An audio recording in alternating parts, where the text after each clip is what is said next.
Methodist Church. We are very, I don't know if excited is the right word for a Good Friday service, but we're glad that you are here this evening.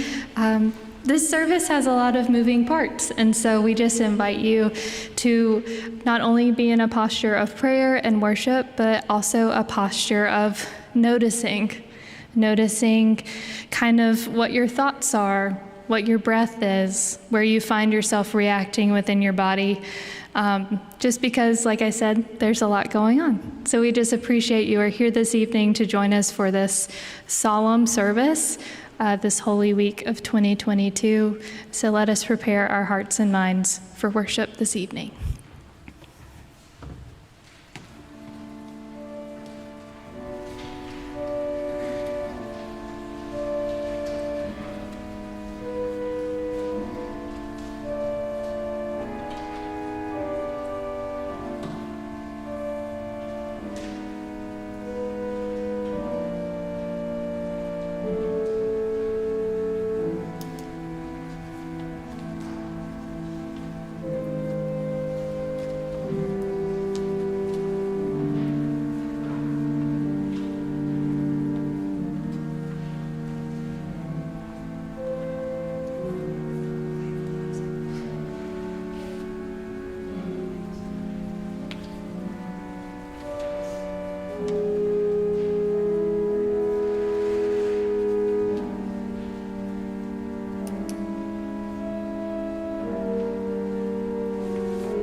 I invite you to please rise in body or spirit for our call to worship. God is light in whom there are no shadows. Jesus Christ is the light of the world. And this is the judgment, that the light has come into the world, and we have loved shadows rather than light.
Please join me in our confession this evening. You, O Lord, are the giver of every good gift. Your love is the ground of our being. You call us to listen, to feast upon your word, and to follow in your way. You call us to trust you with everything we are and everything we have. Yet so often we deny you by claiming we deserve what we have, by remaining silent in the face of injustice, by keeping busy so we do not have time to hear the cock crow. For all the ways we have betrayed you and ourselves, forgive us, O God.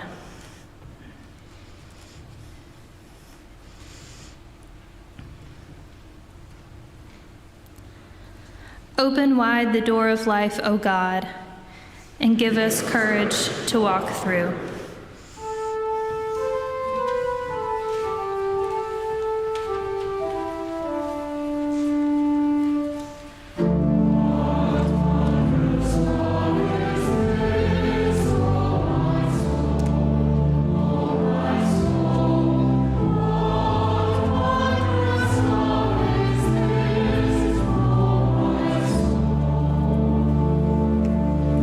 You may be seated.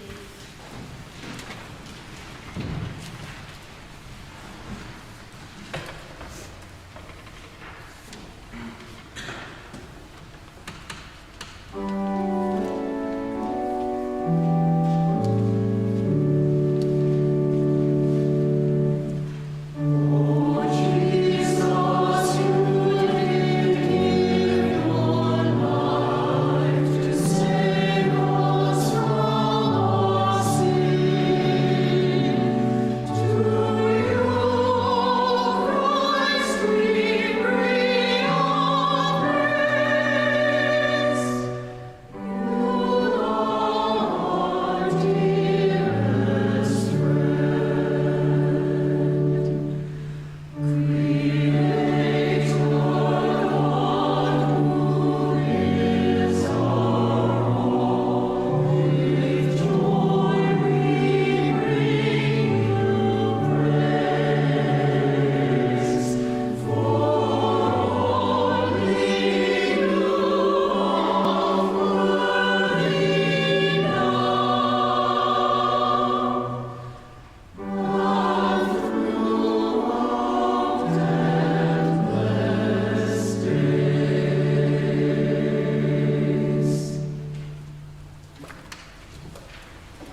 Jesus went forth with his disciples across the Kidron Valley, where there was a garden, which he and his disciples entered.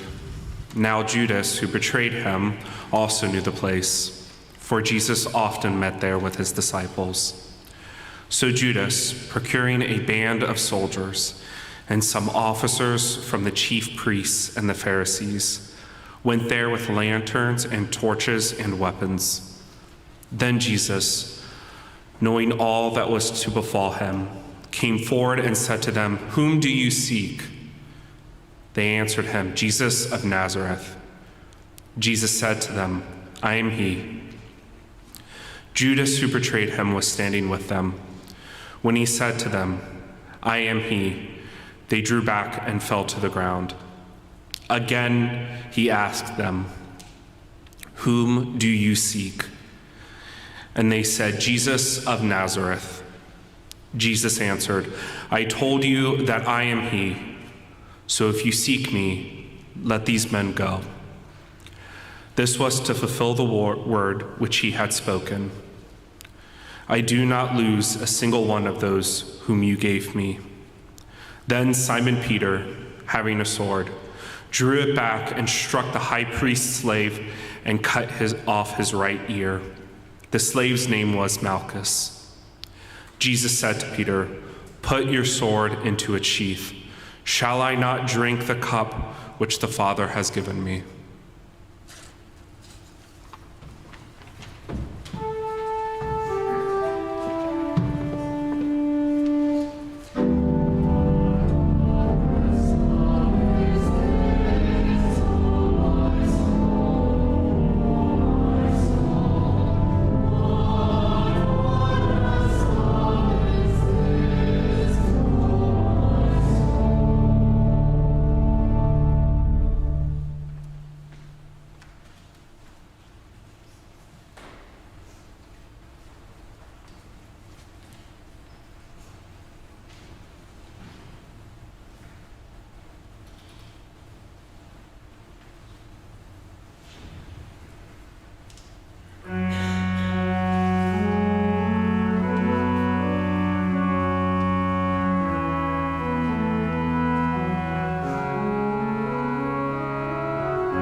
So the band of soldiers and their captain and the officers of the Judean authorities seized Jesus and bound him. First they led him to Annas, for he was the first father-in-law of Caiaphas, who was the high priest that year.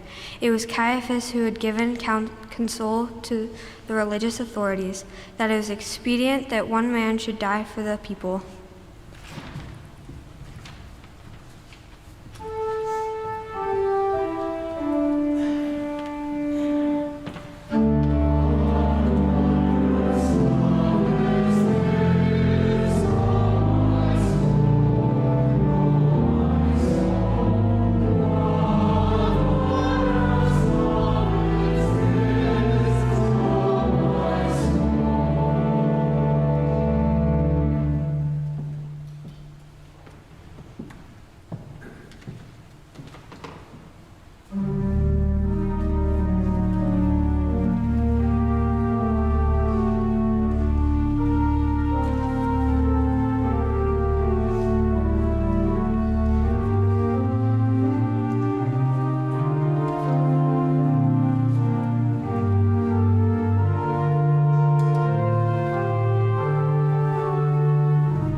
Simon Peter followed Jesus, and so did another disciple. As this disciple was known to the high priest, he entered the court of the high priest along with Jesus.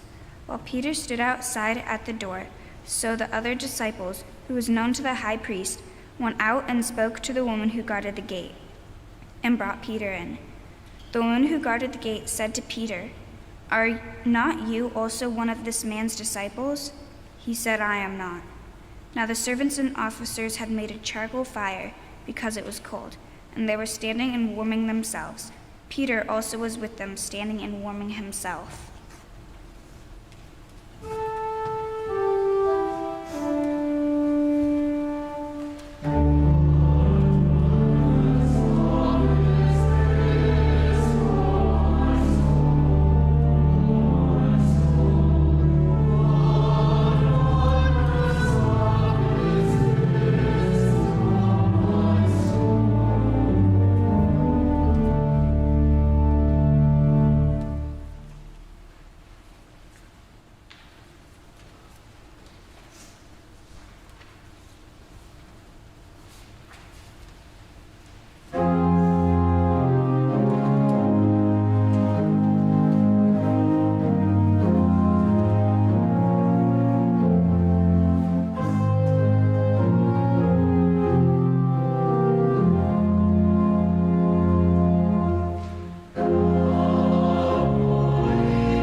The high priest then questioned Jesus about his disciples and his teaching. Jesus answered him, "I have spoken openly to the world.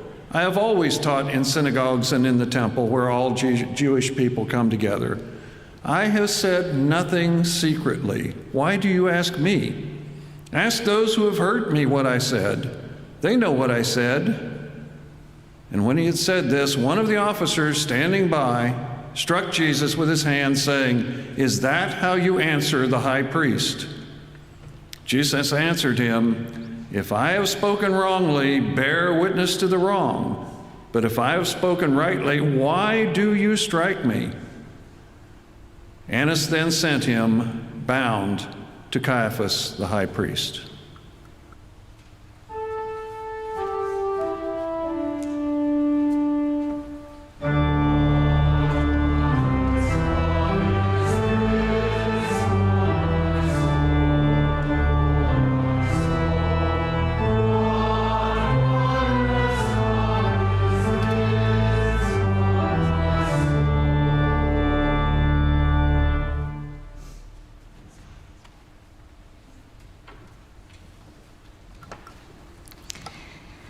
You will know this blessing by how it does not stay still, by the way it refuses to rest in one place.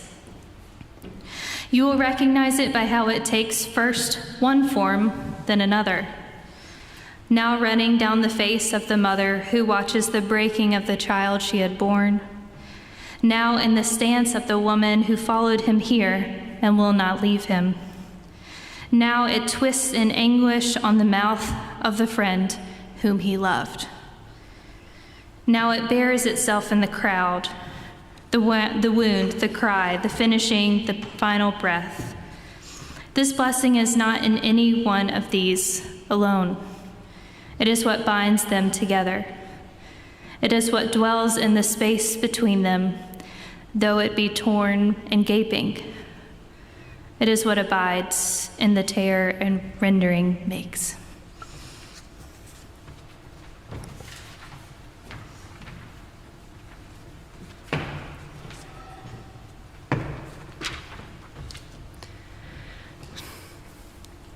Now Simon Peter was standing and warming himself. They said to him, "Are you not also one of his disciples?" He denied them and said, "I am not." One of the servants of the high priest, a kinsman of the man whose ear Peter had cut off, asked, "Did I not see you in the garden with him?" Peter again denied it, and at once the cock crowed.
Then they led Jesus from the house of Caiaphas to Pilate's headquarters.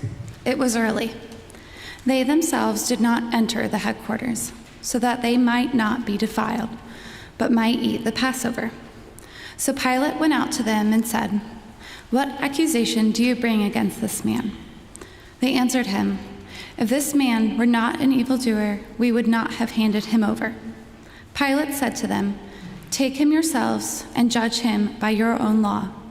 The religious authorities said to him, "It is not lawful for us to put any man to death."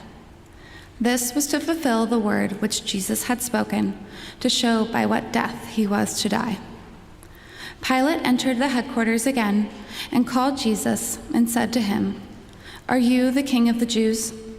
Jesus answered, "Do you say this of your own accord, or did others say it to you about me?" Pilate answered, "Am I a Jew? Your own nation and the chief priests have handed you over to me. What have you done?" Jesus answered, "My kingship is not of this world. If my kingship were of this world, my servants would fight, that I might not be handed over to the religious authorities. But my kingship is not from this world." Pilate said to him, "So you are a king?" Jesus answered, "You say that I am a king. For this I was born, and for this I have come into the world, to bear witness to the truth. Everyone who is of the truth hears my voice." Pilate said to him, "What is truth?"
After Pilate had said this, he went to the religious authorities again and told them, "I find no crime in him, but you have a custom that I should release one man for you at the Passover. Will you have me release for you the King of the Jews?"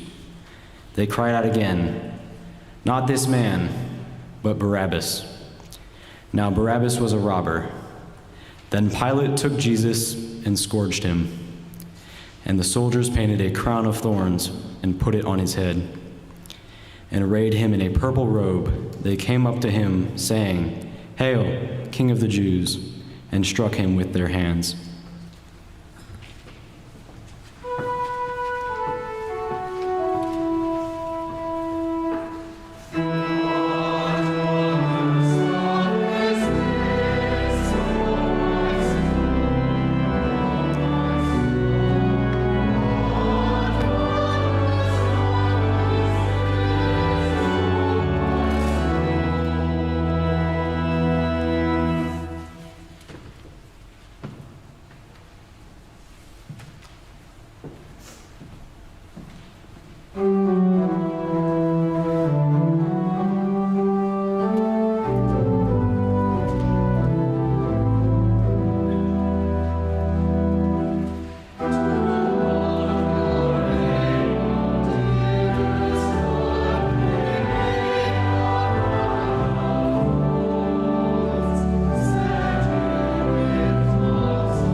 Pilate went out again and said to them, "See, I am bringing him out to you, that you may know that I find no crime in him." So Jesus came out, wearing the crown of thorns and the purple robe. Pilate said to them, "Behold the man." When the chief priests and the officers saw him, they cried out, "Crucify him! Crucify him!" Pilate said to them, "Take him yourselves and crucify him, for I find no crime in him." The religious authorities answered him, "We have a law, and by that law he ought to die, because he has made himself the Son of God." When Pilate heard these words, he was the more afraid. He entered the headquarters again and said to Jesus, "Where are you from?" But Jesus gave no answer. Pilate therefore said to him, "You will not speak to me?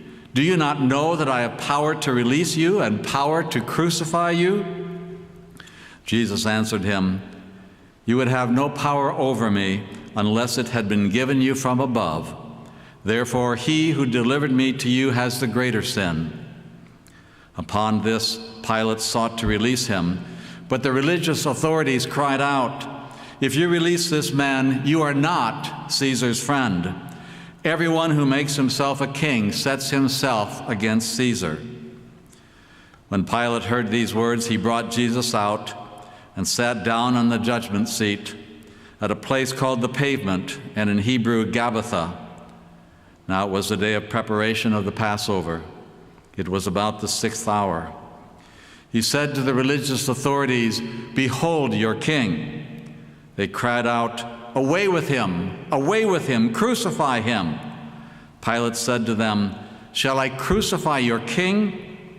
The chief priests answered, "We have no king but Caesar." They handed him over to them to be crucified.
So they took Jesus, and he went out, bearing his own cross, to the place called the place of a skull, which is called in Hebrew Golgotha. There they crucified him, and with him 2 others, one on either side, and Jesus between them. Pilate also wrote a title and put it on the cross. It read, Jesus of Nazareth, the King of the Jews. Many of the Judeans read this title, for the place where Jesus was crucified was near the city, and it was written in Hebrew, in Latin, and in Greek. The Jewish chief priest then said to Pilate, "Do not write the King of the Jews," but this man said, "I am the King of the Jews." Pilate answered, "What I have written, I have written." When the soldiers had crucified Jesus, they took his garments and made 4 parts, one for each soldier, also his tunic. But the tunic was without seam, woven from top to bottom. So they said to one another, "Let us not tear it, but cast lots for it to see whose it shall be." This was to fulfill the scripture. They parted my garments among them, and for my clothing they cast lots. So the soldiers did this. But standing by the cross of Jesus were his mother and his mother's sister, Mary, the wife of Clopas, and Mary Magdalene. When Jesus saw his mother and the disciple whom he loved standing near, he said to his mother, "Woman, behold your son." Then he said to the disciple, "Behold your mother." And from that hour, the disciple took her to his own home.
After this, Jesus, knowing that all was now finished, said, to fulfill the scripture, I thirst.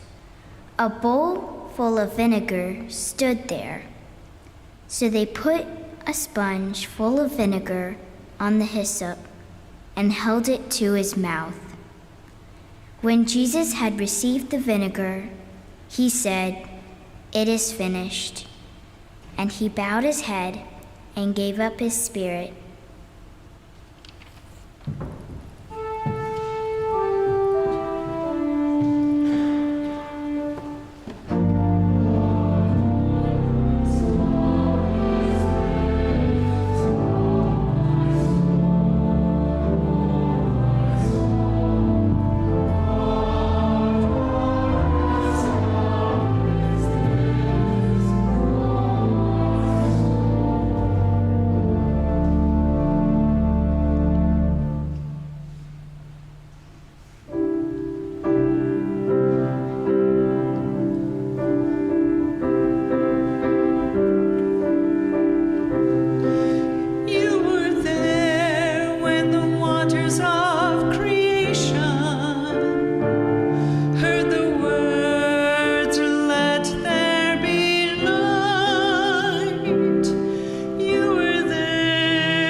Since it was the day of preparation, in order to prevent the bodies from remaining on the cross on the Sabbath, for that Sabbath was a high day, the religious authorities asked Pilate for their legs might be broken, and that they might be taken away. So the soldiers came and broke the legs of the first, and of the others who had been crucified with him. But when they came to Jesus and saw that he was already dead, they did not break his legs. But one of the soldiers pierced his side with a spear, and at once there came blood and water. He who saw it has borne witness. His testimony is true, and he knows that he tells this truth, that you may also believe, for these things took place that the scripture might be fulfilled. not a bone of him shall be broken. And again, another scripture says, they shall look on him whom they have pierced.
After this, Joseph of Arimathea, who was a disciple of Jesus, but secretly, for fear of the religious authorities, asked Pilate that he might take away the body of Jesus. And Pilate gave him leave. So he came and took away his body. Nicodemus also, who had at first come to him by night, came bringing a mixture of myrrh and aloes, about 100 pounds weight. They took the body of Jesus and bound it in linen cloths with the spices, as is the burial custom of the Jews. Now in the place where he was crucified, there was a garden, and in the garden a new tomb where no one had ever been laid. So because of the Jewish day of preparation, as the tomb was close at hand, they laid Jesus there.